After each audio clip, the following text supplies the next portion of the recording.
Bismillahirrahmanirrahim. Assalamualaikum warahmatullahi wabarakatuh. Innal hamdalillah nahmaduhu wa nasta'inuhu wa nastaghfiruhu wa nastahdihi wa natubu ilaihi wa na'udzu billahi min shururi anfusina wa sayyiati a'malina. Man yahdihillahu fala mudilla lahu wa man yudlilhu fala hadiya lahu. Asyhadu an la ilaha illallah wahdahu la syarika lah wa asyhadu anna Muhammadan abduhu wa rasuluhu la nabiyya wa la rasula ba'dah. Qala Allah azza wa jalla ya ayyuhalladzina amanu taqullaha haqqa tuqatih wa la tamutunna illa wa antum muslimun. Ya ayyuhan nasu taqu rabbakumul ladzi khalaqakum min nafsin wahidah wa khalaqa minha zawjaha wa batha minhuma rijalan katsiran wa nisaa'a wattaqullaha alladzi tasaaluna bihi wal arham innallaha kana 'alaikum raqiba. Ya ayyuhalladzina amanu taqullaha wa qulu qawlan sadida yuslih lakum a'malakum wa yaghfir lakum dhunubakum wa may yuti'illaha wa rasulahu faqad faza fawzan 'azima. Amma ba'd. Fa inna asdaqal hadithi kitabullah wa ahsanal hadi hadi Muhammadin sallallahu alaihi wasallam wa syarrul umuri muhdatsatuha fa inna kulla muhdatsatin bid-dini bid'ah wa kulla bid'atin dhalalah wa kulla dhalalatin fin-nar ayadan billahi minan nar. Para hadirin dan hadirat sekalian, Bapak Ibu saudara-saudari kaum muslimin dan muslimat rahimani wa rahmakumullah taala. Alhamdulillah, senantiasa kita panjatkan rasa syukur kita kepada Allah Subhanahu wa taala atas segala limpahan nikmat dan karunia yang Allah Jalla wa Ala berikan kepada kita. Salawat dan salam senantiasa selalu kita haturkan kepada nabi kita yang mulia, yaitu Nabi Muhammad sallallahu alaihi wasallam beserta kerabat beliau, para sahabat dan orang-orang yang senantiasa terus-menerus berada di jalannya hingga hari kiamat kelak. Para hadirin hadirat sekalian rahimani wa rahimakumullah, kembali melanjutkan pembacaan kitab Al-Fiqhul Muyassar fi Dhawbil Kitab wa Sunnah, tentang fikih muyassar dalam padanan Al-Quran dan Sunnah Nabi Muhammad sallallahu alaihi wasallam. Dan pada kesempatan kali ini ulun mendapatkan giliran untuk membahas bab ke-6, yaitu tentang mengusap dua khuf, serban dan perban, atau yang dikenal dengan gips. Baik, kita langsung baca apa yang disebutkan oleh penulis dalam kitab ini. Khuf adalah apa yang dipakai di kaki yang terbuat dari kulit dan yang semisalnya. Bentuk jamaknya adalah khifaf, dan segala sesuatu yang dipakai di kaki berupa kaos kaki dan lainnya, hukumnya disamakan dengan khuf atau khufain atau dua khuf. Demikianlah keterangan para ulama tentang definisi atau pengertian khuf. Sebagaimana pula dikatakan oleh Syekh Utsaimin rahimahullah taala bahwa yang dimaksud dengan khuf atau khufan ma yulbasu 'ala rijl minal julud wa yulhaqu bihima ma yulbasu 'alaihima minal kitan wasuf wa shibhu dzalika min kulli ma yulbasu 'ala rijl mimma tastafidu minhu bit taskhin. Kalau keterangan dan pengertian dari Syekh Utsaimin, pengertian khuf adalah sesuatu yang dipakai pada kaki dan terbuat dari kulit, dan juga yang terbuat dari bahan lainnya seperti wol. Begitu juga termasuk khuf adalah segala sesuatu yang dikenakan untuk memberi kehangatan, baik itu kaos kaki sebagaimana yang diterangkan oleh penulis tadi, atau jenis-jenis yang semisalnya. Kalau di zaman dahulu, khuf lebih dikatakan seperti sepatu. Sepatu yang menutupi kaki dan cukup tinggi sampai di atas mata kaki, yang betul-betul menutup kaki dari bagian bawah hingga atas mata kaki.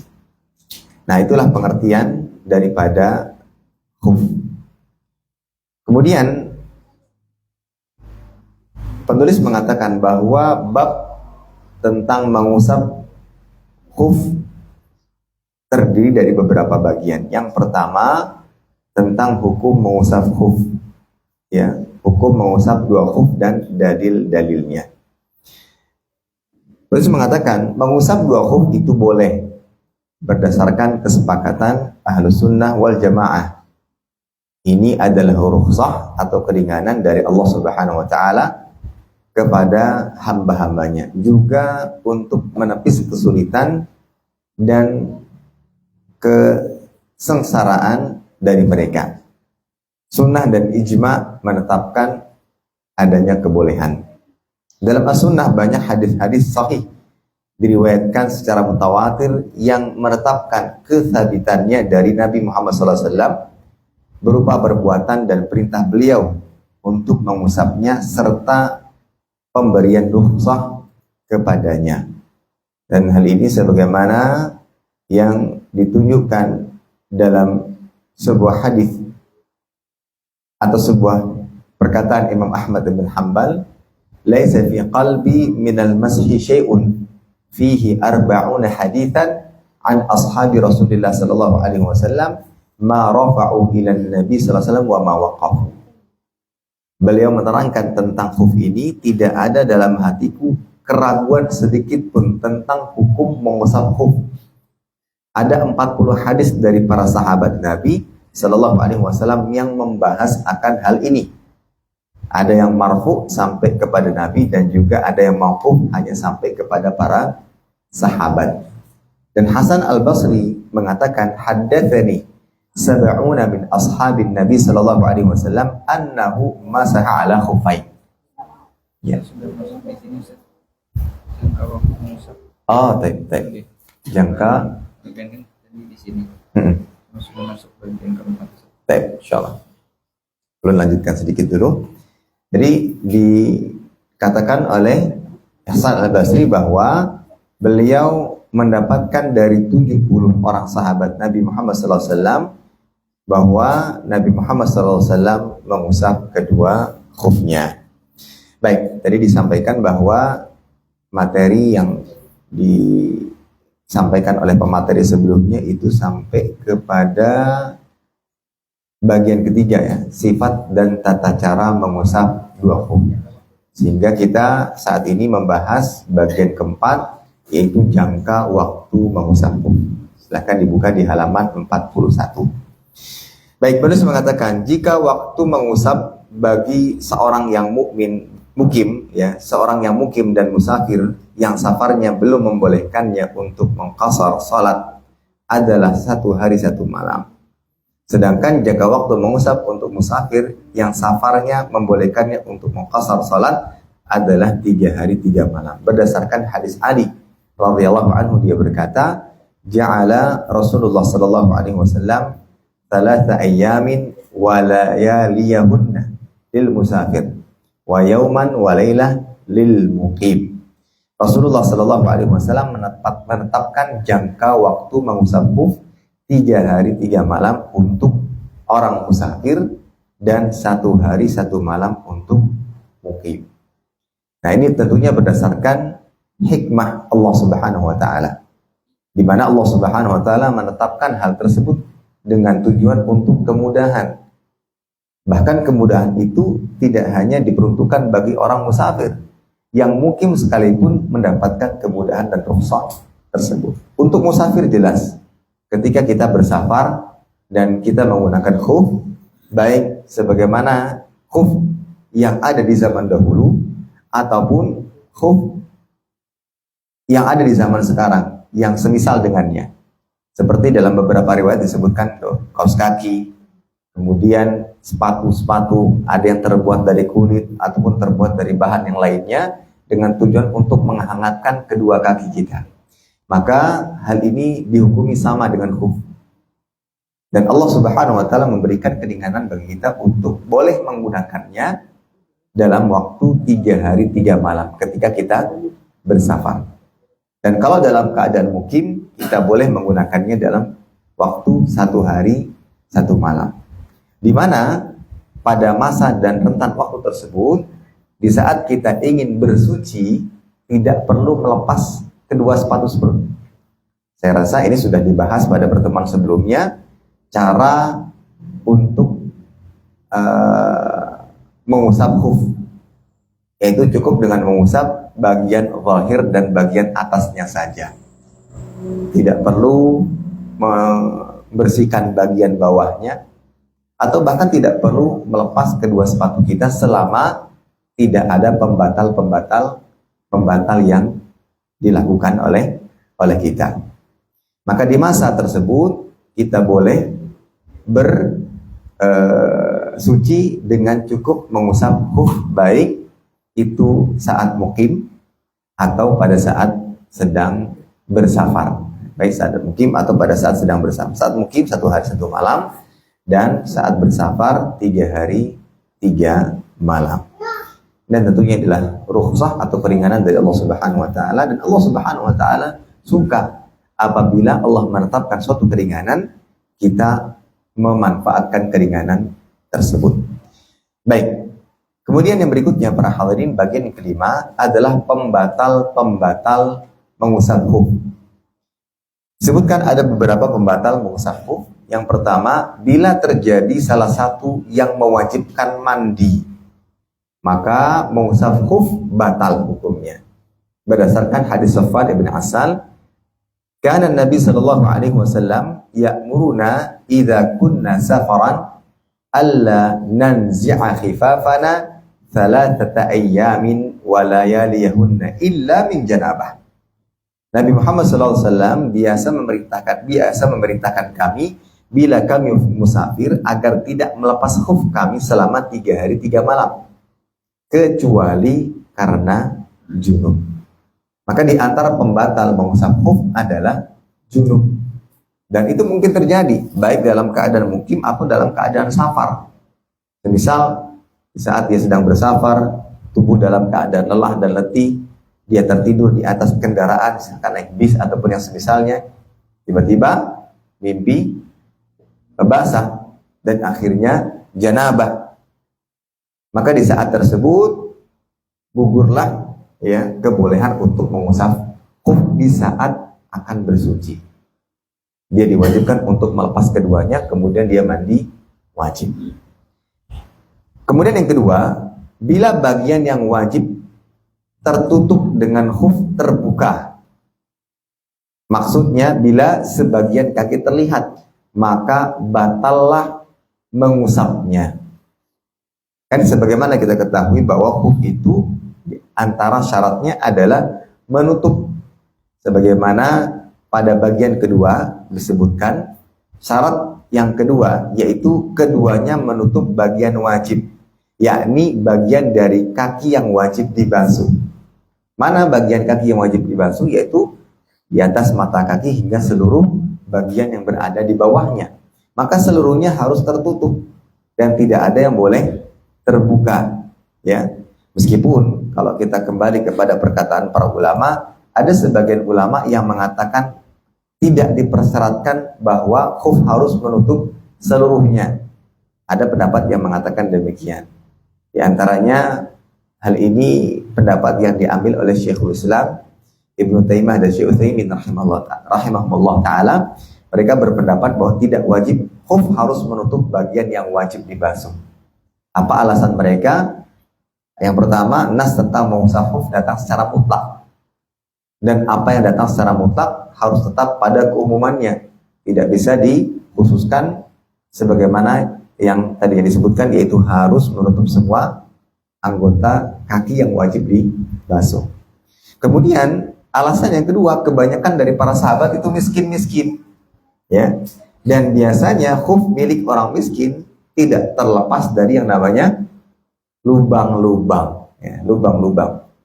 Namun tidak ada keterangan dari Nabi Muhammad SAW bahwa beliau memberitahukan kepada para sahabatnya bahwa yang berlubang itu tidak diperbolehkan untuk digunakan. Maksudnya tidak masuk dalam syarat boleh mengusap khuf.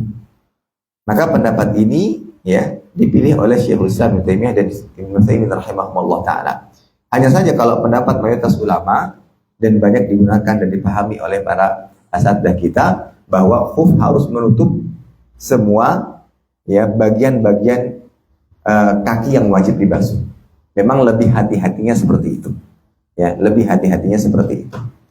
Nah, kalau kembali kepada pendapat ini, pendapat jumhur, maka di antara pembatal mengusap khuf adalah ketika ada bagian wajib, ya, bagian kaki yang wajib tertutup itu tersingkap, terbuka.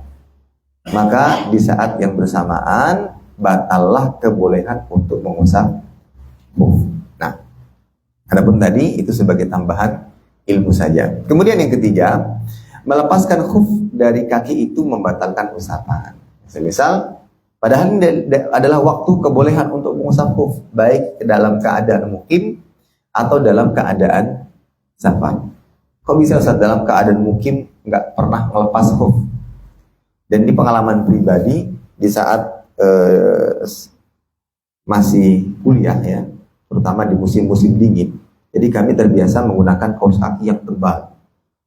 Jadi semenjak berangkat dari kamar menuju ke kelas, itu kami menggunakan kaos kaki. Jadi dengan memenuhi semua persyaratan untuk mengusap khuf ataupun kaos kaki, maka kami tidak melepas kaos kaki tersebut sampai 1 hari, 1 malam berdasarkan jangka waktu yang telah ditetapkan di dalam syariat. Karena dingin, ya.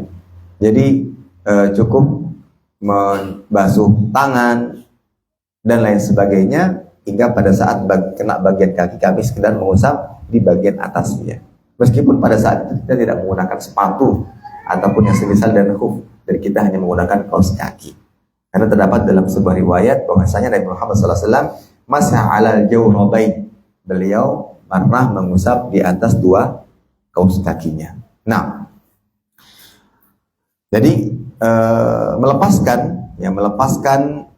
khuf, kaos kaki itu sama halnya membatalkan kebolehan untuk mengusap. Dan ini pendapat yang baik. Kemudian yang keempat, habisnya masa mengusap, ya, habisnya masa mengusap itu membatalkan usapan. Karena mengusap dibatasi waktunya oleh syariat dengan masa tertentu, maka tidak boleh melebihi batas yang sudah ditetapkan berdasarkan pemahaman dari hadis-hadis yang menetapkan waktunya. Ini keempat syarat atau keempat pembatal mengusap khuf yang harus kita pahami bersama. Yang kalau kita ulangi, yang pertama, ketika terjadi sesuatu yang mewajibkan mandi, baik itu mimpi basah ataukah hubungan badan antara suami dan istri dan lainnya. Kemudian yang kedua, bila bagian yang wajib tertutup itu terbuka, maksudnya terlihat disebabkan karena suatu sobekan atau sebab yang lainnya. Meskipun ada satu pendapat seperti kita katakan tadi bahwa tertutupnya seluruh anggota kaki yang wajib dibasuh itu tidak dipersyaratkan. Namun wallahu alam dalam rangka untuk kehati-hatian maka lebih baik kita tutup seluruhnya. Kemudian yang ketiga, melepas khuf itu juga termasuk yang membatalkan. Dan yang keempat, habisnya masa waktu mengusap khuf itu juga termasuk yang membatalkan usapan. Baik, sekarang kita masuk kepada bagian yang keenam, permulaan masa mengusap. Ini hal penting yang harus dipahami. Karena jangan sampai disebabkan karena tidak mengetahui akan hal ini, ia rasa dia masih dalam masa atau jangka waktu diperbolehkannya mengusap, padahal sudah habis. Sehingga itu mengakibatkan wudhunya tidak sah. Keenakan terus mengusap di atas kaos kaki ataupun di atas sepatunya tanpa melepasnya, keenakan. Padahal itu sudah melebihi waktu yang diperbolehkan. Maka ini berdampak kepada tidak sahnya wudhu. Kalau wudhu tidak sah, maka sholatnya pun tidak sah. Maka poin keenam ini adalah permasalahan yang penting. Nah, masa mengusap berawal dari hadas setelah memakai khuf. Masa mengusap berawal dari hadas setelah memakai khuf. Misalnya, seseorang berwudu untuk sholat subuh, dia memakai dua khuf. Tentunya pada saat memakai harus dalam keadaan suci, sebagaimana syarat yang sudah diketahui. Dan setelah matahari terbit, dia hadas, namun belum berwudu. Kemudian dia berwudu sebelum zuhur. Maka permulaan waktu mengusap adalah semenjak matahari terbit, yaitu saat terjadi hadas. Ya, saat terjadi hadas. Jadi waktunya adalah saat terjadi hadas. Akan tapi sebagian ulama berpendapat permulaan sejak dia berwudu, yaitu sebelum zuhur, yakni semenjak mengusap khuf sesudah hadas. Jadi di sini ada dua pendapat. Ada dua pendapat. Pendapat yang pertama, kapan awal mula waktu atau kapan awal kita menghitung waktu kebolehan khuf, baik kita seorang mukim ataukah seorang musafir. Mukim 1 hari 1 malam, musafir 3 hari 3 malam. Yaitu setelah kita menggunakan khuf dalam keadaan suci, kemudian setelah itu kita beraktivitas, misalkan untuk seorang musafir, kita berangkat dari rumah pada pukul 6 pagi. Dan ketika kita ingin berangkat, kita mengenakan kedua khuf kita atau sepatu kita dalam keadaan suci. Kemudian kita beraktivitas, ya, naik kendaraan, mungkin sempat mampir dan seterusnya. Itu masih dalam keadaan suci. Hingga akhirnya kita hadas, misalkan di pukul 8 atau di pukul 9 pagi. Nah, di saat berhadas itulah awal mula kita menghitung waktu bolehnya kita mengusap khuf sampai 3 hari berikutnya, 3 hari 3 malam berikutnya. Adapun sebagian ulama lain berpendapat bahwa permulaan, ya, yaitu pada saat ia berwudu dan tentunya pada saat ia mengusap. Jadi bukan dihitung pada saat dia berhadas. Dia baru berhadas pada pukul 9. Tapi kapan dia berwudu? Ketika akan hendak sholat. Semisal dia singgah sebentar di masjid pada pukul 10 pagi. Ya, ingin beristirahat dan dia manfaatkan waktu untuk sholat duha misalkan. Atau mungkin sholat tahiyat masjid, sholat sunnah wudu. Nah, di saat dia berwudu kemudian dia mengusap kedua khufnya, itulah awal mula waktu baginya untuk mengusap khuf. Jadi bukan pada saat dia berhadas tadi. Atau mungkin ketika dia terus melanjutkan perjalanannya dan baru mengusap khufnya di saat menjelang waktu zuhur. Maka itulah awal permulaannya. Dan di sini memang terjadi khilaf di kalangan ahli ilmu.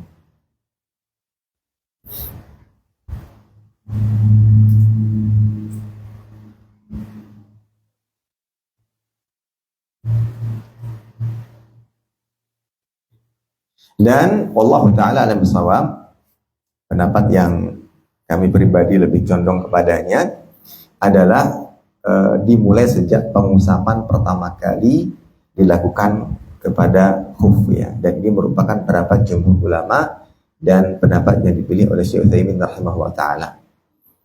Nah, wallahu ta'ala alam bisawab.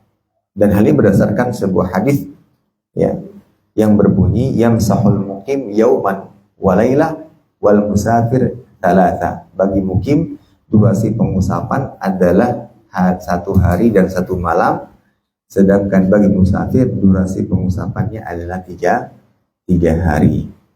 Dan dalam redaksi hadis ini disebutkan dengan kata al-masah yang mengisyaratkan bahwa awal mula waktu kebolehan tersebut adalah di saat kita memulai mengusap untuk pertama kali. Wallahu ta'ala alam bisawab.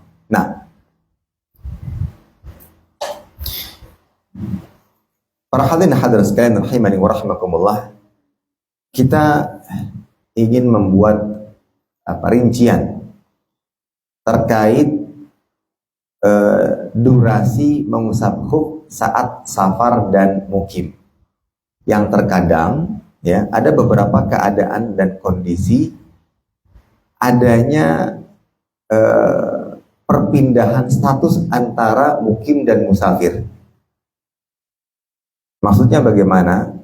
mungkin pada saat ia menggunakan khuf, ya, masih dalam keadaan mukim, sampai dia selesai bersafar masih dalam keadaan suci. Nah, sehingga kapan waktu kebolehan baginya untuk mengusap khuf tersebut? Jadi ada perpindahan status dari antara mukim dan musafir. Sementara di saat itu dia masih menggunakan khuf ataupun sepatu.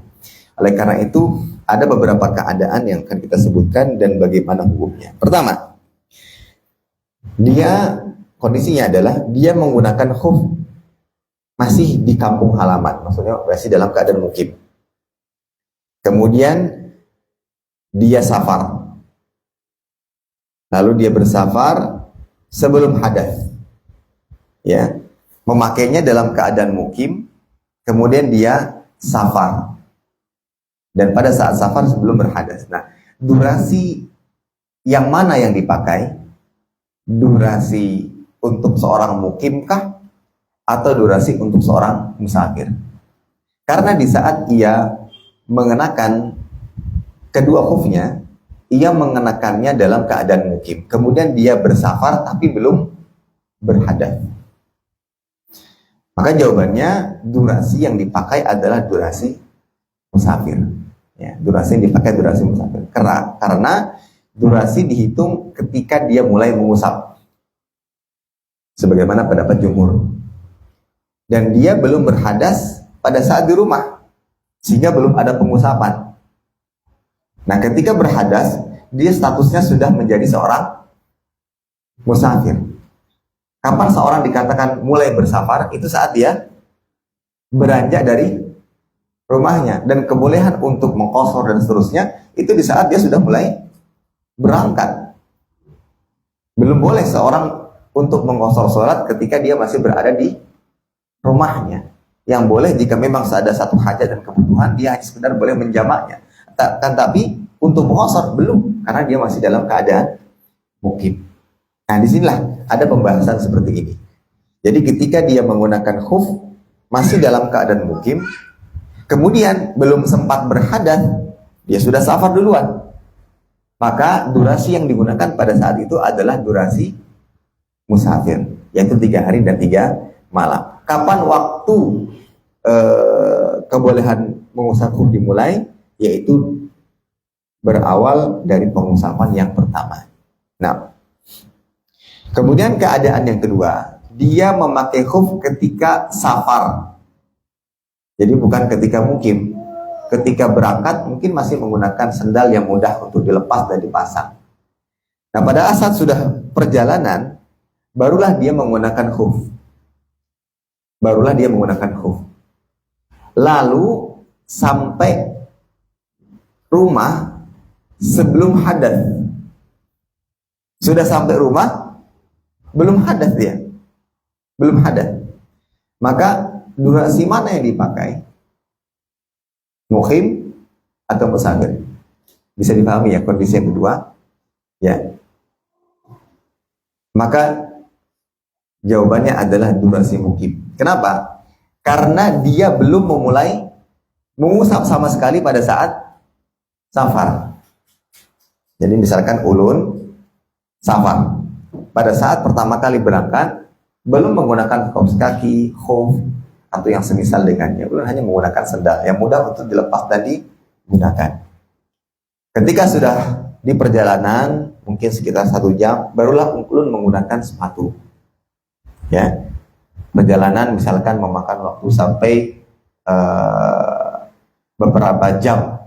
Kalau mungkin hampir 1 hari misalkan, hampir 1 hari. Berarti kan sudah jarak safar. Ternyata selama perjalanan, karena ulun mungkin kondisinya menyetir, nggak pernah buang air kecil, nggak pernah buang angin, sampai di rumah, sampai di tujuan, ya. Dan ulun sama sekali belum pernah berhadas dan juga belum mengusap. Karena selama perjalanan ketika datang waktu sholat, ya tinggal sholat. Nah, sesampainya di rumah, kan masih posisinya menggunakan khuf. durasi mana yang ulun pakai? Maka jawabannya durasi seorang mukim. Karena statusnya sudah berada di mana?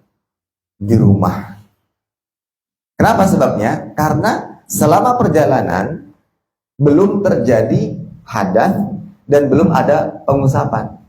Kapan terjadi hadasnya? Di saat sudah sampai. Ya, di saat sudah sampai. Dan status kita saat itu musafir atau mukim? Sudah mukim. Sudah mukim. Maka durasinya 1 hari 1 malam. Ya, mudah-mudahan ini bisa dipahami. Baik, kemudian keadaan yang ketiga, memakai khuf di rumah atau masih dalam keadaan mukim. Ya. Lalu berhadas.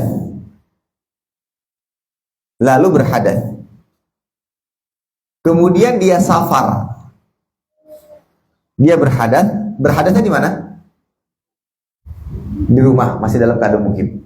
Setelah itu berangkat. Dan dia belum melakukan pengusapan sama sekali.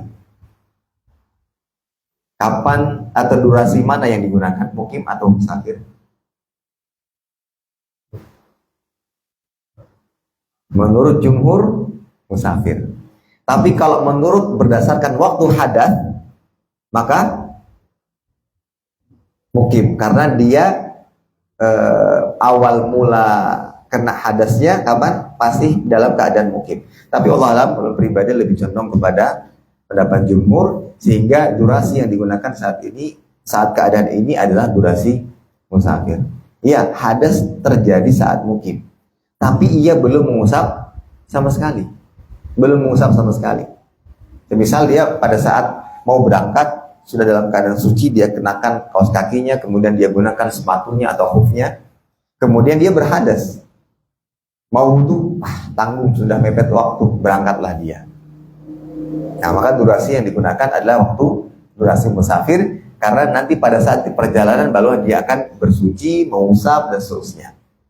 Ya. Jadi di saat waktu perlu mengusap tiba, ya, dalam keadaan dia sudah musafir, maka durasi yang digunakan adalah durasi seorang musafir, yaitu 3 hari 3 malam. Baik. Nah, ini kondisi yang keempat. Dia memakai khuf di rumah, lalu berhadas pada saat masih di rumah, lalu melakukan pengusapan pada saat masih di rumah, baru safar. Nah, durasi apa yang dipakai? Mukim. Durasi yang digunakan adalah durasi mukim, karena dia sudah mulai pengusapan sebagai seorang mukim, ya, dari bapak mukim. Kondisi yang kelima, dia memakai khuf saat safar, lalu hadas, ya. Kemudian melakukan pengusapan. Kemudian dia tinggal. Maksudnya dia menjadi mukim saat itu. Ya, jadi dia mulai pengusapan sebagai musafir. Namun status akhirnya berubah menjadi mukim. Ya. Jadi gambar sederhana gini. Dia safar, sebelumnya belum menggunakan khuf. Di saat safar itulah dia menggunakan khuf. Di saat yang bersamaan dia berhadas, ya, dan kemudian dia melakukan pengusapan. Dan ternyata di waktu itu pula dia langsung mukim. Nah, para ulama menjelaskan bahwa ini waktu yang digunakan adalah waktu mukim. Kenapa? Karena dia menjadi mukim sebelum habis durasinya. Maksudnya waktu yang tersisa, ya, waktu yang tersisa atau sisa waktu yang berlaku adalah waktu mukim, 1 hari 1 malam. Karena hukum musafir sudah hilang setelah dia mukim tadi. Jadi di saat dia mengusap, di saat itu pula dia tinggal, dalam arti menjadi seorang mukim. Ini perubahan status antara mukim dan musafir. Dia nih safar pakai khuf, ya. Dan kebetulan pada saat pakai khuf, disitulah dia hari di mana dia tinggal. Hari di mana dia tinggal dan menetap. Meskipun itu memang batas hari terakhir dia safar. Maka di saat itu diambil hukum atau diambil durasi mukim, ya, ambil durasi mukim. Tapi kemudian kondisi yang keenam, ya, jika ragu apakah mulai mengusap dalam kondisi musafir atau mukim, ya, di sini wallahu alam, ya, kata para sebagian ulama mengatakan yang diambil adalah durasi musafir. Kondisinya seperti tadi, bingung.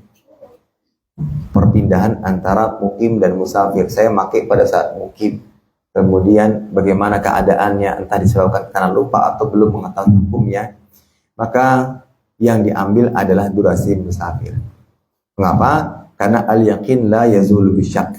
Yakin tidak hilang karena keraguan. Asal pengusapan adalah boleh hingga 1 hari 1 malam. Jika ragu maka ambil yang lebih hati-hati, lebih luas, yaitu durasi musafir. Sebagian ulama juga mengatakan jika ragu, ya, acuan utamanya hukum asalnya adalah 3 hari 3 malam, karena itu memberi keluasan dan tidak membatalkan wudhu tanpa kepastian. Wallahu ta'ala alam bisawab. Nah, inilah keadaan-keadaan yang kita sebutkan. Tapi kaidah besarnya bahwa durasi pengusapan dihitung berdasarkan kondisi ketika seseorang mulai untuk mengusap. Jadi kondisi ketika seorang mulai mengusap, bidayatul masah, ya, bukan pada saat pertama kali menggunakan khuf. Meskipun ada yang mengatakan pertama kali berhadas, tapi jumhur mengatakan pertama kali mengusap. Nah, di mana dia mengusap, itulah yang menjadi acuan durasi mana yang akan dia gunakan. Durasi sebagai mukim ataukah durasi sebagai seorang musafir. Allah Ta'ala bisa. Itu mungkin kaidah besarnya atau kaidah besarnya sehingga memudahkan kita. Misal ketika kita masih dalam keadaan mukim, langsung mengusap pada saat itu. Hadas dan mengusap. Ini masih dalam keadaan mukim, masih di rumah, belum ada pergerakan untuk bersafar. Maka durasi yang digunakan adalah durasi seorang mukim. Meskipun kita sudah melakukan perjalanan setelahnya. Tapi mau tidak mau akan terbatas sampai 1 hari 1 malam saja. Karena kita sudah memulai mengusap di saat kita masih dalam keadaan mukim. Begitu. Atau seseorang yang mulai menggunakan khuf itu pada saat bersafar. Tapi selama perjalanan safar tidak terjadi hadas dan belum melakukan pengusapan. Hingga ia tiba dan sampai di rumahnya. Berarti statusnya sudah berubah menjadi seorang mukim. Barulah terjadi hadas pada saat itu. Dan barulah dia mengusap. Maka kebolehan untuk mengusap hanya berjangka waktu 1 hari 1 malam, itu durasi seorang mukim. Jadi kaidahnya adalah di mana dia mulai mengusap, itulah yang menjadi penentu jangka waktu mana yang akan dia ambil. Jangka waktu seorang mukim ataukah jangka waktu seorang musafir. Tapi Allah Ta'ala mudah-mudahan ini bisa difahami. Baik, kemudian yang berikutnya para hadirin dan hadirat sekalian rahimani wa rahimakumullah, yaitu bagian ketujuh mengusap jabirah, surban, ya, dan kerudung wanita. Apa yang dimaksud dengan jabirah? Jabirah adalah kayu atau yang semisal seperti gips yang diikatkan pada anggota badan yang patah agar kembali menempel dan bersatu seperti sedia kala. Bagian atasnya diusap. Demikian juga plester dan perban pada luka. Semua ini diusap di atasnya dengan syarat ia hanya sebatas kebutuhan. Lalu bila melebihi bagian yang dibutuhkan, maka perban yang lebih harus dilepaskan. Semisal yang patah bagian mana, ya, maka hanya bagian itu saja yang dibolehkan untuk diusap. Ya. Adapun selebihnya yang boleh untuk terkena air, maka harus terkena air. Boleh mengusapnya pada kasus hadas besar dan hadas kecil. Mengusapnya tidak memiliki batasan waktu tertentu, akan tapi tidak boleh mengusapnya sampai dilepasnya perban. Akan tetapi tetap boleh mengusapnya sampai dilepasnya perban tersebut atau sampai sembuh lukanya yang dibungkus perban. Jadi memang tidak ada batasan waktu sebagaimana mengusap di atas khuf ya.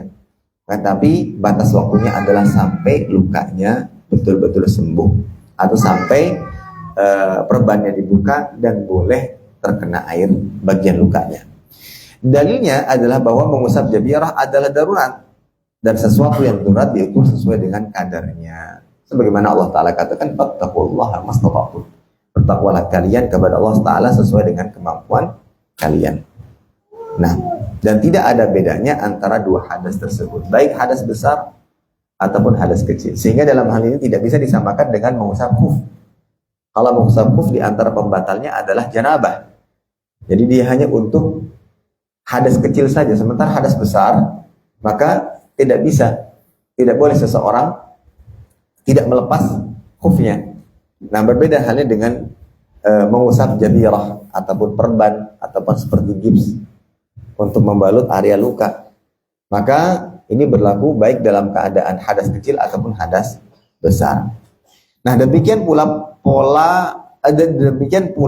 boleh mengusap surban, yaitu kain yang menutupi dan melingkar di atas kepala. Ya. Dalilnya adalah hadis Al-Mughirah ibn Syu'bah, anna Nabi sallallahu alaihi wasallam masaha ala imamati wa ala nasiyati wal khuffain. Bahwa Nabi Muhammad sallallahu alaihi wasallam mengusap bagian atas surban beliau, ubun-ubun dan dua khuf. Dua khuf sudah lewat pembahasannya. Namun yang menjadi syahid di sini adalah bagian atas surban beliau, yaitu area ubun-ubun. Itu cukup dengan diusapkan. Dan juga hadis yang lainnya, anna Rasulullah sallallahu alaihi wasallam masa'al khufain wal khimar. Bahwa Rasulullah sallallahu alaihi wasallam mengusap bagian atas dua khuf ya dan penutup kepala, yakni surban. Jadi surban di sini bisa diartikan dalam bahasa Arab dengan imamah ataupun dengan khimar. Dan juga mengusap surban tidak memiliki batasan waktu tertentu. Akan tapi kalau seseorang menempuh jalan kehati-hatian lalu tidak mengusapnya kecuali bila dia memakainya dalam keadaan suci dan di masa yang tepat untuk mengusap dua khuf, niscaya hal itu lebih utama. Ya. Kenapa tadi dikatakan tidak ada waktu tertentu? Memang tidak ada dalil yang sharih, dalil yang jelas yang membatasi adanya waktu kebolehan untuk mengusap surban. Karena disebutkan dalam hadisnya hanyalah kebolehan. Tapi kata penulis, jika sekiranya kita menggunakan persyaratan yang ada pada khuf, seperti di saat kita menggunakan imamah ataupun surban dalam keadaan suci, kemudian waktu yang kita ambil terkait kebolehannya untuk mukim 1 hari 1 malam, untuk musafir 3 hari 3 malam, maka itu lebih utama dalam rangka untuk kehati-hatian. Wallahu ta'ala alam bishawab. Demikianlah pendapat yang diambil oleh penulis dalam hal ini. Ya. Jadi memang tidak ada nas sharih, tidak ada nas ataupun dalil yang sharih. Hanya saja untuk kehati-hatian mereka menjadikan kebolehan untuk mengusap khuf ataupun mengusap surban ya itu sebagaimana kebolehan untuk mengusap khuf dengan disyaratkan ketika menggunakannya dalam keadaan suci dan jangka atau masa waktu antara mengusap khuf dan mengusap imamah itu disamakan. Wallahu ta'ala alam bishawab. Dan tentunya hikmah dari kebolehan ini adalah kemudahan. Ya, adalah kemudahan. Apakah hal ini juga berlaku dengan kopiah, Ustaz? Maka wallahu alam, tentunya kopiah dengan surban dua hal yang berbeda. Apalagi penggunaan surban dengan segala macam ya metode dan cara menggunakannya.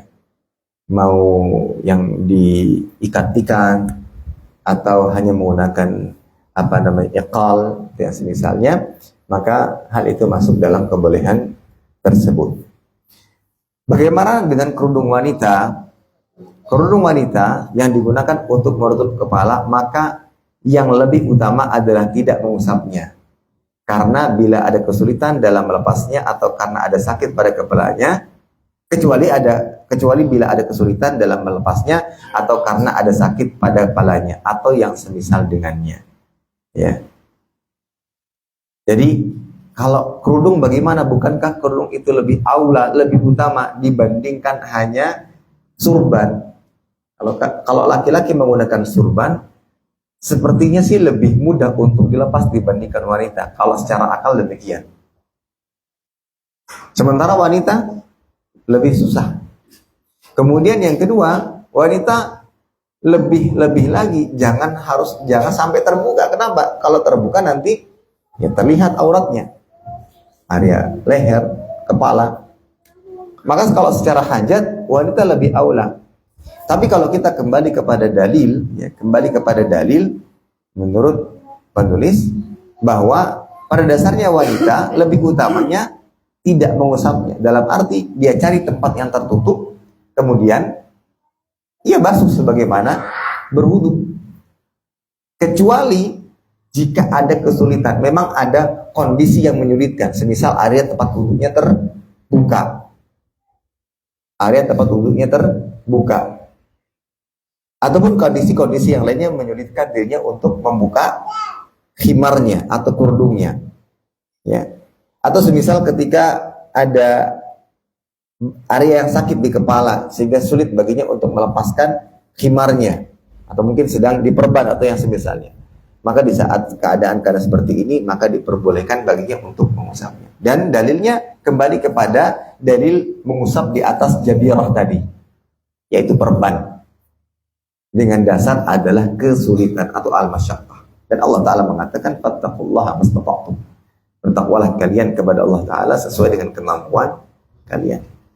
Baik, kemudian seandainya kepala dilumuri dengan henna, pacar pewarna rambut atau yang sepertinya, maka boleh mengusap kepala dengan adanya henna tersebut berdasarkan perbuatan Nabi Muhammad SAW secara umum. Di dalam bersuci untuk kepala terdapat kemudahan dan keringanan bagi umat Nabi Muhammad. Jadi termasuk yang dianjurkan adalah nyemir rambut dan menyemirnya dengan menggunakan hina. Hina itu ya kayak pacar lah. Saya rasa ini tidak asing lagi di tengah-tengah kita. Bahan-bahannya alami, bahkan dikatakan bahwa kalau menggunakan hina itu tidak menghalangi air terkena kulit kita dan rambut-rambut kita. Sebagaimana pula ketika sebagian menggunakan hina untuk menghiasi kuku-kukunya, khususnya untuk para wanita. Itu pun dikatakan tidak sampai menghalangi sampainya air ke kulit kita. Adapun kalau menggunakan cat bangunan, jelas ya itu dia. Karena ada cat-cat ya. Baik cat ini macam-macam apa itu bentuk catnya, maka itu tentunya akan menghalangi sampainya air ke kulit. Begitu pula dengan cat rambut juga mungkin harus dilihat ini bagaimana bentuknya, bagaimana cara kerjanya, ya. Karena memang dianjurkan demikian. Hanya saja ketentuannya tidaklah boleh menggunakan warna hitam dan putih. Adapun selainnya diperbolehkan secara umum, tapi kembali lagi kepada hukum permasalahan tentang tasyabuh.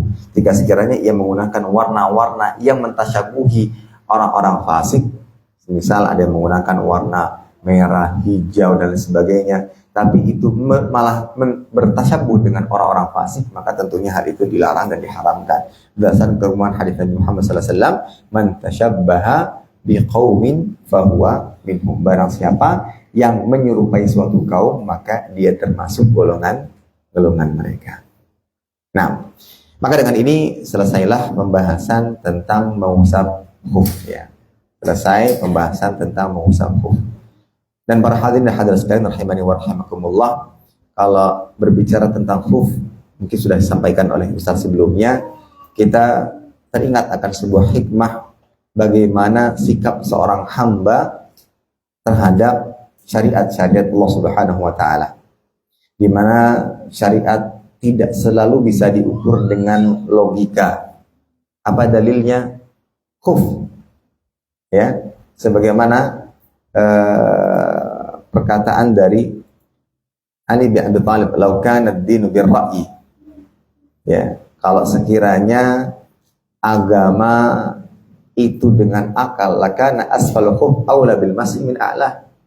Niscaya mengusap bagian bawah khuf itu lebih utama dibandingkan mengusap bagian atasnya. Maka di sini memberikan hikmah dan faedah kepada kita bahwa di dalam beragama, ya, kita tidak selalu mengukurnya dengan logika. Dan ini adalah bantahan bagi mereka-mereka yang seringkali mengedepankan akal dibandingkan ayat maupun hadis. Maka ini bantahannya, syariat tidak selalu bisa diukur dengan logika, akan tapi ukurannya adalah ketundukan kita kepada syariat Allah Subhanahu wa taala, sebagaimana yang Allah taala katakan dalam surah Al-Ahzab ayat 36, "Wa ma kana lil mu'min wala mu'minatin idza qada Allahu wa rasuluhu amran an yakuna lahumul khiyaratu min amrihim wa may ya'sillaha wa rasulahu faqad dhalla dhalalan mubina." Tidak sepatutnya bagi laki-laki maupun perempuan, dan ia adalah orang yang beriman, ketika Allah Ta'ala dan Rasulnya Sallallahu Alaihi Wasallam telah menetapkan sesuatu, mereka mencari dan memilih pilihan yang lainnya. Tidak ada. Dan tidak sepatutnya hal itu terjadi. Dan itu adalah perbuatan maksiat, dan barang siapa yang bermaksiat kepada Allah dan Rasulnya, maka dia telah tersesat dan kesesatan yang nyata. Jadi dari pembahasan tentang mengusap khuf, kita bisa ambil pelajaran akan hal ini, bahwa ya, syariat tidak selalu bisa diukur dengan logika. Bahkan logika kita harus tunduk kepada syariat agama, kepada wahyu Allah Ta'ala, dan bukan sebaliknya. Kemudian hikmah yang kedua, bahwa ibadah atau syariat mengajarkan ketaatan meskipun kita tidak tahu menahu apa yang menjadi sebabnya. Jadi syariat mengusap khuf ini memberikan pelajaran kepada kita bahwa ketaatan lebih diutamakan meski kita tidak mengetahui seluruh hikmahnya. Allah Ta'ala katakan, "Wa ma atakum rasul fakhudhuhu wa ma nahakum anhu fantahu." Dalam surat Al-Hasyr ayat ke-7. Apa saja yang dibawa Rasul kepada kalian maka ambillah, dan apa saja yang dilarangnya maka tinggalkanlah. Apa hikmah di balik mengusap khuf?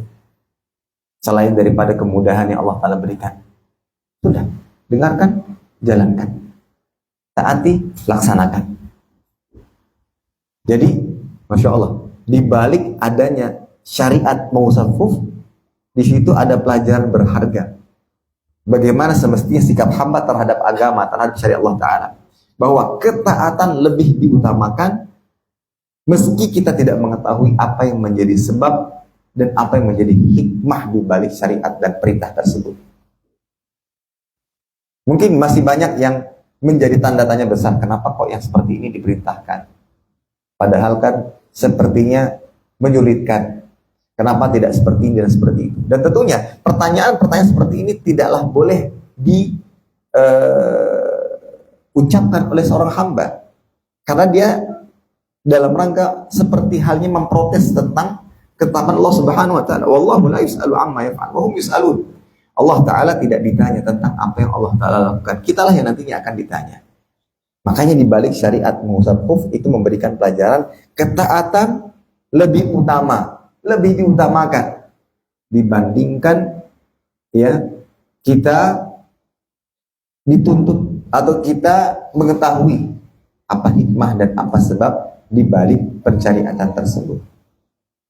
Tanpa mengetahuinya sekalipun kita tetap wajib taat, tetap wajib tunduk. Kemudian yang ketiga, di antara hikmah di balik pensyariatan mengusap khuf ini, bahwa pada dasarnya wahyu tidak bertentangan dengan akal sehat.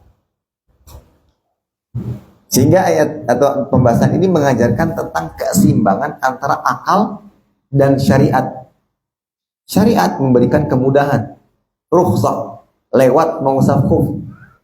Maka secara rasional ini mempermudah kehidupan hamba, terutama saat bepergian atau dalam kondisi berat. Seperti kondisi yang ulun gambarkan tadi pada saat kami kuliah, musim dingin, dinginnya luar biasa.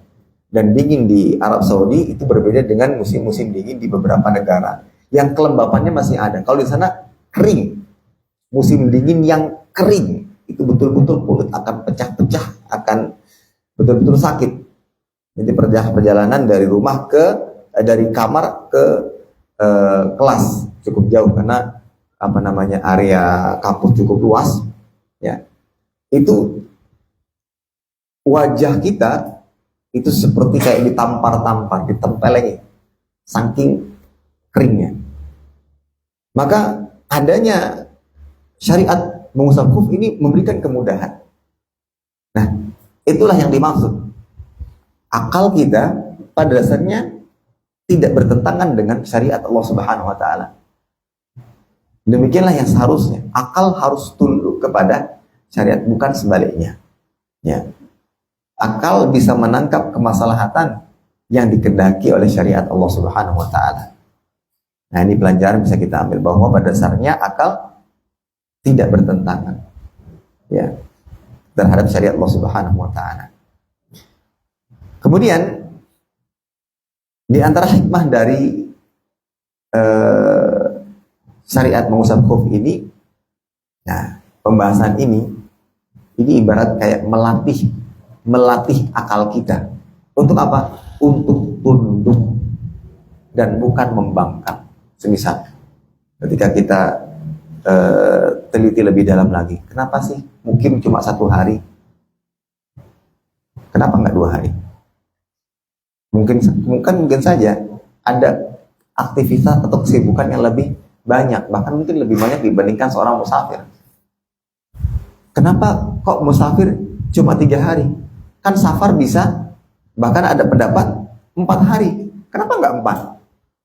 Kenapa nggak ada kesamaan antara kebolehan untuk musafir dengan? Nah, ini kan kalau kita biarkan akal terus bekerja, maka akan seperti itu hasilnya. Maka syariat ini mengajarkan kita atau melatih akal kita untuk tunduk, bukan untuk membangkang. Jadi mengusap khuf melatih manusia untuk tidak pernah mendebat syariat dengan logika kita yang sangat dangkal. Ya, akan tapi ini suatu ibadah yang mana ketika kita diperintahkan untuk mengerjakan sebuah ibadah, maka kita laksanakan. Apalagi di balik ini semua ada kemudahan yang Allah Ta'ala berikan. Yuridullah bikumul yusra wala yuridu bikumul usra, dalam surat Al-Baqarah ayat 185. Allah menghendaki kemudahan bagi kalian dan tidak menghendaki kesulitan bagi kalian. Justru di balik ini ada kemudahan. Innad dina yusrun. Sesungguhnya agama itu mudah, ya. Segala agama itu mudah. Jadi ini melatih kita untuk tunduk dan tidak pernah membangkang. Sebagaimana Allah Ta'ala katakan juga dalam surah An-Nisa 65, "Fala wa rabbika la yu'minun hatta yuhakkimuka fima shajara bainahum, thumma la yajidu fi anfusihim harajan mimma qadaita wa yusallimu taslima."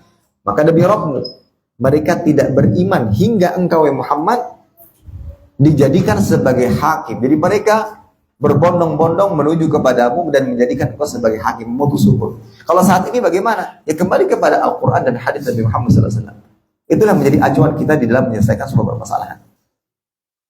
Kita dituntut untuk menundukkan akal kita di hadapan syariat. Mungkin kita sebagai manusia punya strategi dalam menyelesaikan suatu permasalahan. Ada terjadi pertikaian aja di permasalahan. Mungkin kita masing-masing punya cara, punya metode, punya rencana tertentu untuk menyelesaikan permasalahan yang ada. Maka tidak ada cara penyelesaian yang lebih baik kecuali dengan kita kembalikan kepada Al-Quran dan hadis dari Muhammad SAW. Begitulah yang seharusnya. Semisal dalam permasalahan pembagian harta warisan. Banyak orang karena khawatir rugi, khawatir mendapatkan bagian lebih sedikit, dia memandang bahwa membagi sendiri itu lebih utama dibandingkan mengembalikan kepada aturan agama.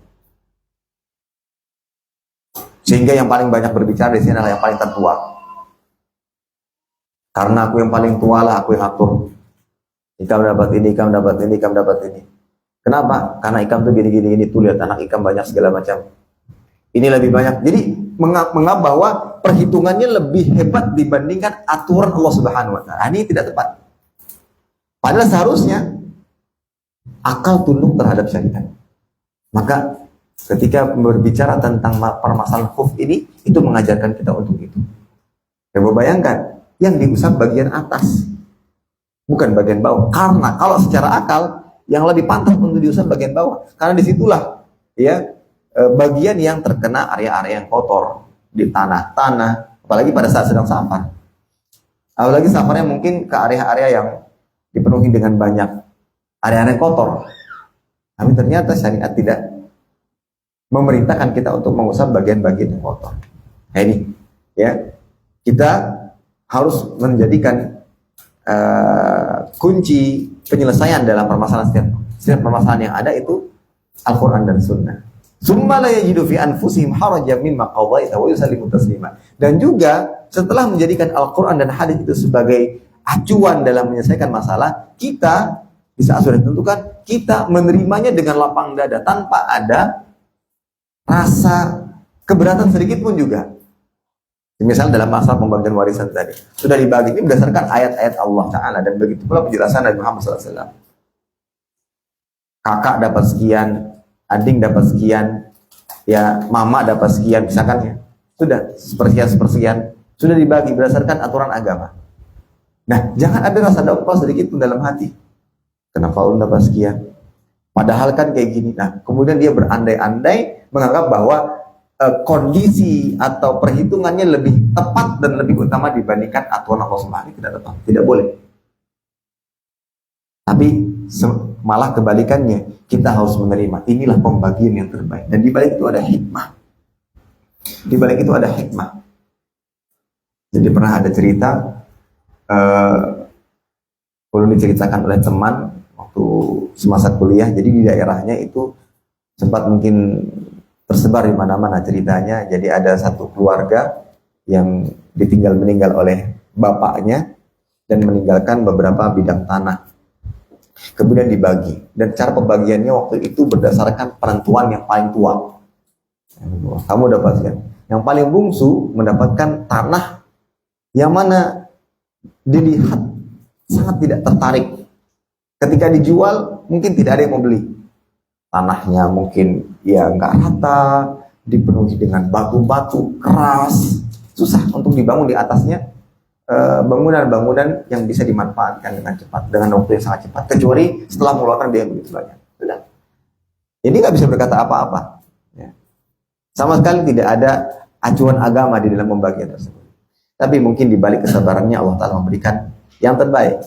Dari kisahnya, jadi pada saat sudah dibagi, sudah menjadi milik masing-masing, ternyata yang ading paling bungsu menemukan bahwa batu-batu yang ada di tanahnya itu ternyata batu-batu gunung yang biasa digunakan untuk pembangunan. Dan ternyata dari situ dia dapatkan banyak sekali batu-batu yang bisa dia jual, dan akhirnya dia mendapatkan keuntungan yang sangat banyak. Tapi begitulah salah satu pandangan manusia, terutama dalam masalah pembagian harta warisan, seringkali menganggap bahwa perhitungannya lebih utama, lebih tepat dibandingkan perhitungan dalam Al-Quran beberapa yang pembagiannya setengah, sepertiga, seperenam, seperdelapan, seperempat, itu dari mana itu? Kayaknya kan kita yang lebih ini anaknya lebih banyak, dia ini sudah tua nih. Kalau sudah tua tuh kan biasanya mungkin hidupnya nggak lama. Jadi perhitungannya seperti itu semua dengan ya kira-kira. Kemudian baru dilakukan perhitungan berdasarkan apa yang dia pikirkan. Ini tidak tepat. Maka seharusnya kita sebagai hamba ketika dihadapkan dengan syariat adalah tunduk, berusaha tunduk. Ya. Dan tentunya Allah Ta'ala tidaklah memiliki aturan dalam syariatnya kecuali di balik itu semua ada hikmah, dan ini menunjukkan keadilan Allah Subhanahu wa Ta'ala. Ketika Allah Ta'ala menjadikan kebolehan musafir bagi mukim itu 1 hari dan bagi musafir itu 3 hari, tentunya di balik itu semua ada hikmah. Ya mungkin hingga saat ini belum kita ketahui apa hikmah di balik itu semuanya. Tapi sebagai seorang mukmin yang beriman dan yakin, maka dia harus memiliki dan mengedepankan keyakinan bahwa di balik itu semua ada hikmah dan faedah yang nantinya akan dia dapatkan. Ya. Wallahu ta'ala alam bisawab. Baik, ini saja yang bisa kita sampaikan pada kesempatan kali ini. Insyaallah untuk pembahasan berikutnya berkenaan tentang hukum-hukum mandi mungkin akan dibahas oleh Ustaz selanjutnya.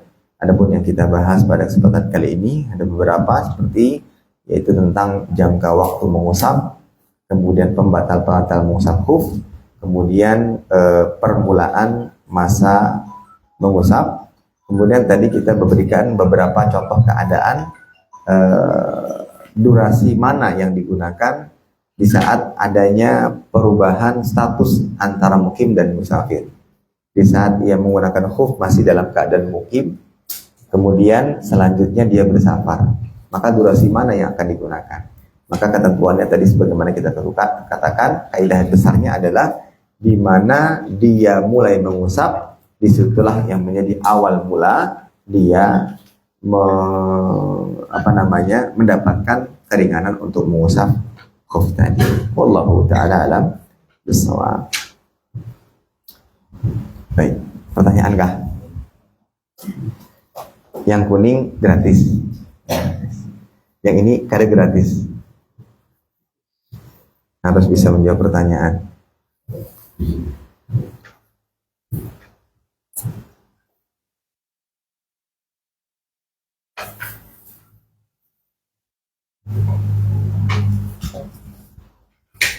Pertanyaan pertamanya, apa nama buku yang kita baca dalam bahasa Arabnya?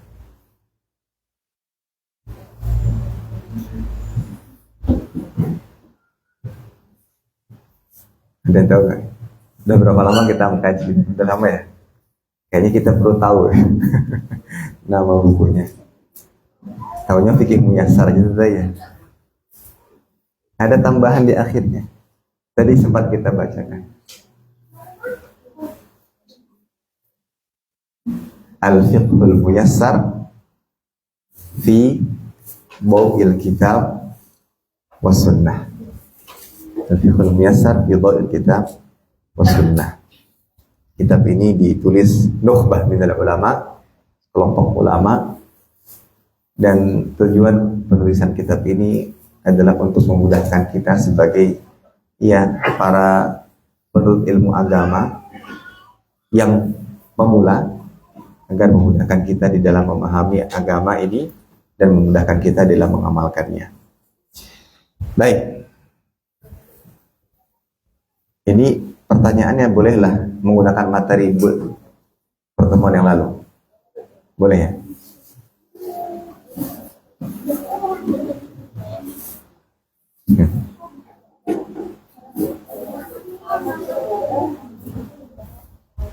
Nah, sebutkan syarat-syarat mengusap khuf. Ada bisakah? 2 syarat saja. Dapat stiker. Sebutkan 2 syarat di antara syarat-syarat mengusap khuf.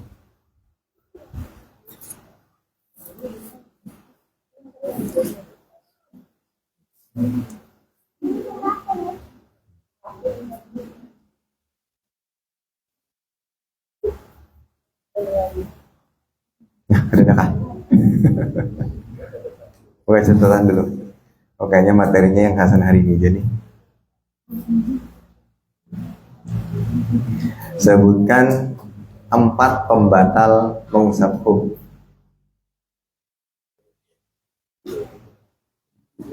Ya, silakan. Sesuatu yang mewajibkan mandi Ya. salah satu bagian dari terbuka. Ya. Itu melepas dari kaki. Iya. Terakhir. Masa waktu Baik, barakallah, jazakallah khairan. Silakan. Kemudian berikutnya jelaskan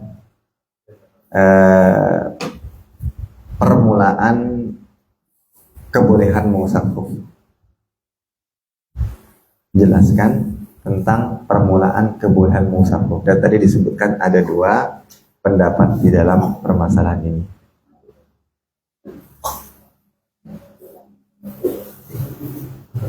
Nah, borong sidin.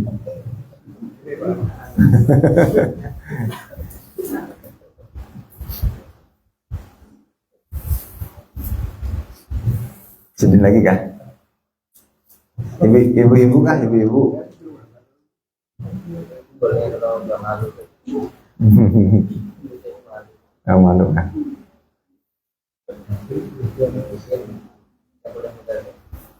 Agak susah ya.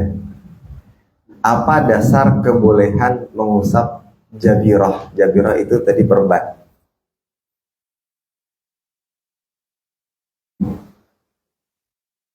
Perban ketika ada luka, patah tangan, ya kan diperban ya. Nah, saat terutama di di anggota wudhu. Kalau yang diperban di leher, ya nggak ada hajatnya untuk mengusap. Apa dasarnya? Kan dikatakan bahwa mengusap jabirah tidak ada batasan waktu. Berarti ini lebih istimewa daripada yang lainnya. Tidak ada batasan waktu. Batasannya hanya hingga sembuh atau hingga perban itu dibuka dan diperbolehkan berdasarkan ilmu kesehatan bagian luka tersebut terkena air. Apa dasarnya? Apa landasan dalilnya?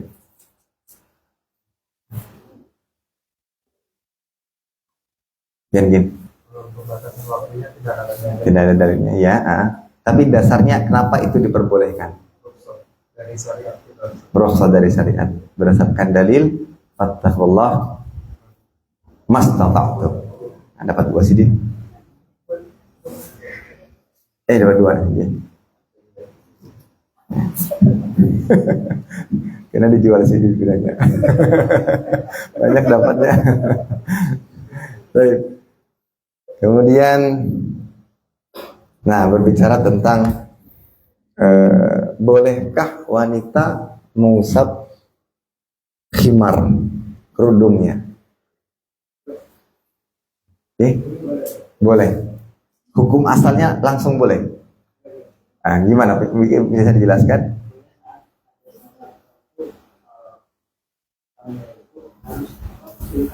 Kesulitan. Jadi hukum asalnya lebih utama tidak mengusap, tapi dia memang mencari tempat yang tertutup, ya. Tapi ketika ada keadaan yang mengharuskan kesulitan untuk membuka hijab, maka diperbolehkan untuk mengusapnya. Dan pembahasan kali ini juga menunjukkan bahwa kita dituntut untuk menerima syariat. Padahal kalau secara akal mana yang lebih butuh? Laki-laki kan buka aja selesai gitu. Sementara perempuan susah. Tapi disebabkan karena landasan dalilnya di pembahasannya adalah untuk imamah, maka ya yang lebih diutamakan adalah ketundukan kepada syariat agama. Terakhir,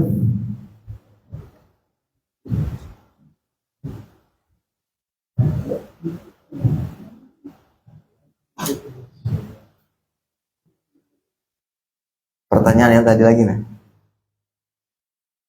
jelaskan tentang permulaan masa mengusap.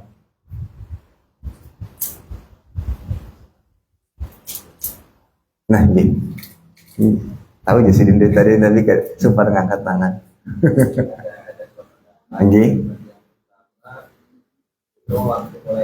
Ada. Yang lebih kian condongkan mulai mengusap. Barakallahu fiik. Alhamdulillah. Demikianlah para hadirin sekalian, rahimani wa rahimakumullah, bagaimana pandangan Ahlus Sunnah wal Jamaah. Oh, boleh. Nih, silakan. Ini.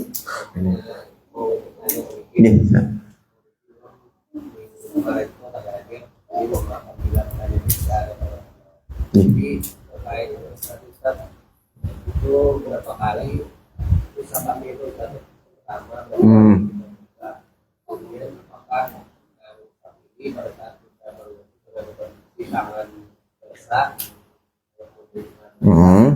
misalnya tangan itu kita ingin mengulas dan kita melakukan usapan. Ya, baik.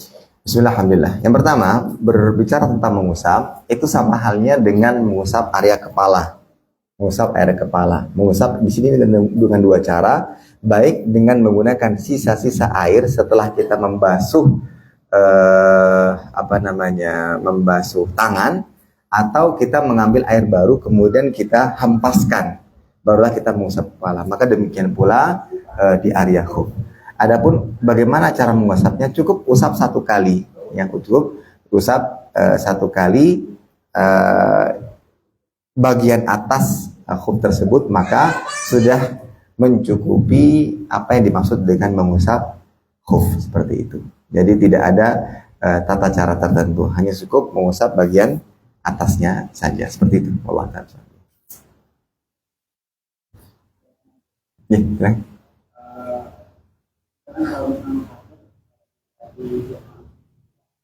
Ini.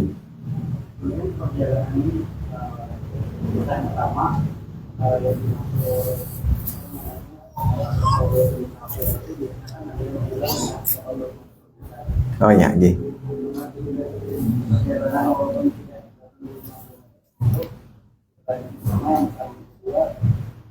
Kalau misalnya perjalanan sudah jauh banget, tapi dari rumahnya jaraknya masih dekat. Namun sholat maghrib juga bisa. Iya. Jaraknya masih 10 meter lah, 1 kilo lah. Iya. Apakah boleh?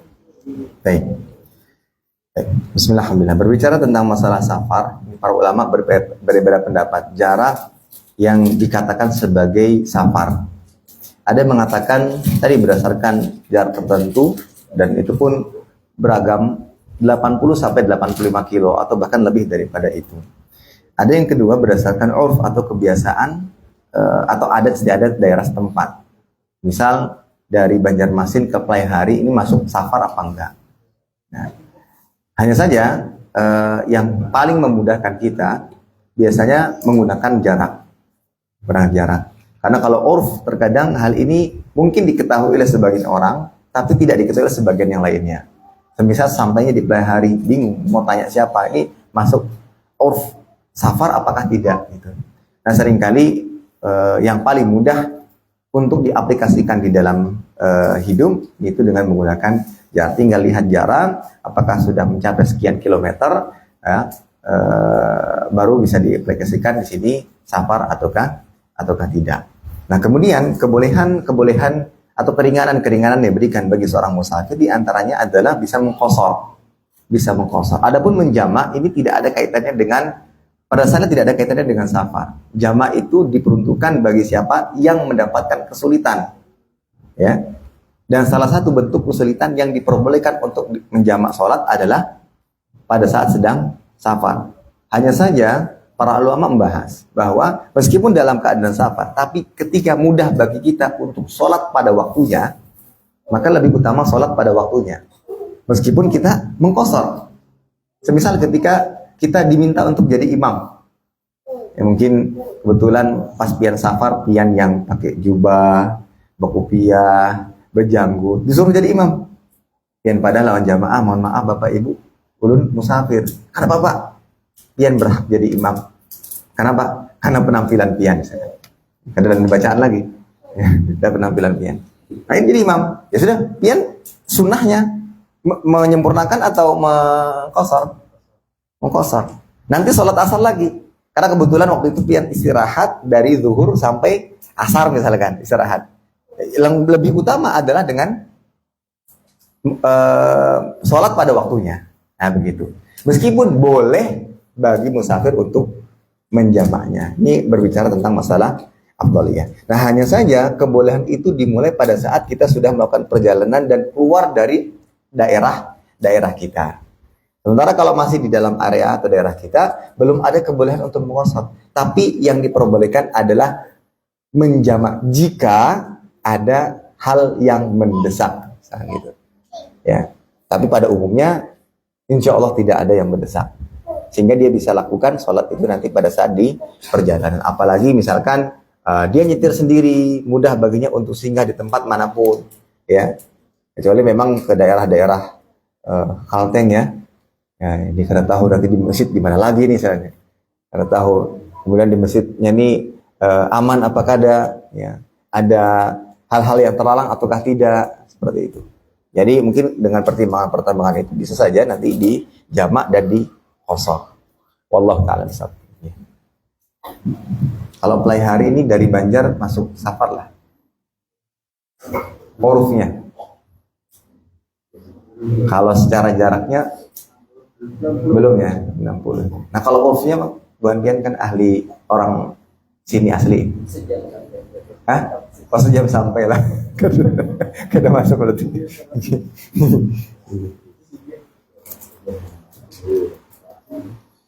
Baik, ada lagi? Tidak ada? Lagi? Waalaikumsalam warahmatullahi wabarakatuh. Bagaimana hukumnya orang tua itu membagi-bagi warisan itu sama rata, Ustaz? Dari saudara semuanya sama rata dengan perempuan dan laki-laki. Baik. Tapi bismillah, alhamdulillah, wassalatu wassalamu rasulillah. Itu yang dimaksud dengan hibah. Jadi pembagian harta itu ada dilakukan dengan beberapa cara. Yang pertama adalah hibah. Pembagian harta itu dilakukan dengan beberapa cara. Pertama dengan hibah, yang kedua dengan wasiat, yang ketiga dengan warisan. Hibah itu syaratnya dilakukan pada saat masih hidup. Dan hibah ini bisa dilakukan baik kepada ahli waris ataukah tidak. Misal pian hendak menjulung ke ulun, Ustaz itu ada tanah 1 hektar gasan pian, wah alhamdulillah setuju ulun. Misalkan gitu, serah. Jadi tidak dipersyaratkan untuk ahli waris, tapi pian punya tanggung jawab. Pian kasih ke orang lain, jangan sampai menelantarkan ahli waris. Di situ sisi tanggung jawabnya. Ya, jangan sampai justru malah melantarkan ahli waris. Itu dari sisi hibah. Jadi kalau seandainya orang tua membagi hartanya di saat dia masih hidup kepada anak lainnya dengan sama rata, itu hak dia. Hak dia. Dan tidak berlaku di situ hukum warisan. Yang kedua, wasiat. Nah, wasiat ini dilakukan setelah ia meninggal dunia. Ya. Dan diberikan kepada bukan ahli warisnya, tapi dengan batasan tidak boleh melebihi dari 1/3. Wa thulutsu katsir, kata Nabi Muhammad SAW. 1/3 itu sudah banyak. Jangan sampai karena saking cinta dan dekatnya ia, misalkan ulun punya murid nih. Ini murid kesayangan. Bahkan kadang lebih sayang dengan murid ini dibandingkan kepada anak-anak. Anak-anak ya pencapaiannya tidak sebagaimana murid. Nah, kadang kan guru akhirnya dia akan ketika guru akan meninggal dunia dia berwasiat ya kepada murid ini kesayangannya. Boleh, tapi tidak boleh dari 1/3 itu wasiat. Nah, yang ketiga adalah dengan warisan. Kalau dengan warisan, syaratnya ya sudah meninggal dunia, kemudian dibagi berdasarkan ketentuan syariat agama, ya, bersyariat agama. Adapun hibah tadi, ya, hibah tadi, dan itu boleh, ya, boleh, dan dilakukan pada saat masih hidup, ya, dan dibagikan berdasarkan ya kehendak dari orang tua, kehendak dari orang tua. Tapi tentunya dengan mengedepankan kemaslahatan. Dengan mengedepankan kemaslahatan, mana yang lebih bermaslahat, ya, bermaslahat, dan juga asasnya adalah musyawarah. Bermaslahat dan asasnya adalah musyawarah. Memang di situ ada resiko, entah itu sebuah kecemburuan, karena memang dasarnya bukan syariat agama. Dasarnya hanya pemikiran ya seorang manusia. Nak pian dapat inilah, pian dapat inilah, dapat inilah. Akan sangat wajar saja ketika ada salah satu yang tidak terima. Abah ini karena gini, abah ini karena ini. Tapi kalau sudah dihadapkan dengan hukum Allah Ta'ala dalam permasalahan hukum waris, tidak boleh bagi siapapun untuk protes. Itu secara hukum. Wajib baginya untuk menerima. Ketika memang dapat jatahnya setengah, 1/8, 1/4, 1/6. Ya. Atau dapat baki, sisa, ya sudah. Begitulah pembagiannya. Nah, kalau sudah dapat, ahli waris sudah dapat berdasarkan jatah warisan, kemudian ia mau bagikan lagi, ya silahkan. Berarti kembali kepada masalah yang pertama, yaitu hibah. Ini kebetulan nih, dia dapat baki. Dia dapat baki. Ya kan, anak itu menghajab atau menghilangkan hak paman untuk mendapatkan jatah. Paman ini adalah kakak atau adik abah misalkan itu. Sidin nggak dapat. Kenapa? Karena ada anak. Tapi Sidin melihat paman kehidupannya sulit. Maka atas asas menolong keluarga, dan itu bagian daripada menyambung silaturahim, ya, apa yang menjadi jatah warisannya dia hibahkan. Nah, itu boleh. Dan itu berpahala. Dan seafdal-afdal sedekah adalah sedekah kepada keluarga dibandingkan kepada orang lain. Allah Ta'ala seperti itu ya.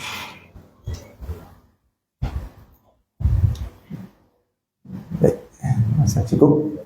Demikian yang bisa kita sampaikan, mudah-mudahan bermanfaat. Kurang lebih yang mohon maaf. Kebenaran hanya datang dari Allah Subhanahu wa taala, adapun kekurangan datangnya dari ilmu pribadi karena kurangnya ilmu yang ulun miliki. Allah Ta'ala dan Rasulnya Sallallahu Alaihi Wasallam berlepas diri darinya. Kita tutup kajian kita pada kesempatan kali ini dengan doa kafaratul majelis. Subhanallah wa bihamdika asyhadu an la ilaha illa anta astaghfiruka wa atubu ilaik. Wassalamualaikum warahmatullahi wabarakatuh.